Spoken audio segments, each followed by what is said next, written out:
আমরা অনেকেই ভাবি জান্নাত বুঝি শুধু বড় বড় ইবাদতের জন্য, কিন্তু রাসূলুল্লাহ সাল্লাল্লাহু আলাইহি ওয়াসাল্লাম বলেছেন অনেক ছোট আমল আছে যা আল্লাহর কাছে অনেক বড়, যা আপনাকে আল্লাহর রহমতে জান্নাতে নিয়ে যেতে পারে।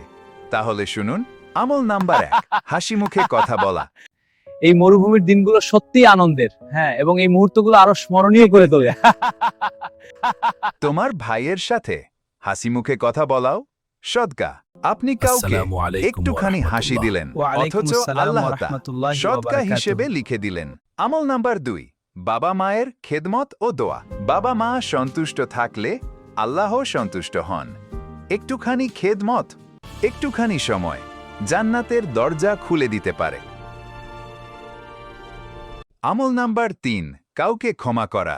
আপনি প্রতিশোধ নিতে পারতেন, কিন্তু আপনি ক্ষমা করলেন। আল্লাহ বলেন, যে ক্ষমা করে আমি তার মর্যাদা বাড়িয়ে দিই। সুবহানাল্লাহ। আমল নাম্বার 4, গোপনে দান করা। যখন কেউ গোপনে দান করে আর তা কেউ দেখল না, তখন আল্লাহ সবচেয়ে বেশি খুশি হন। এই গোপন আমলই কিয়ামতের দিনে ছায়া হবে। বড় আমল সবার পক্ষে সম্ভব না, কিন্তু ছোট্ট আমল, এটা আমরা সবাই পারি। পরিশেষে আপনাদের উদ্দেশ্যে একটি কথাই বলবো, আজ থেকে একটি ছোট আমল ধরুন আর জান্নাতের পথে হাঁটা শুরু করুন।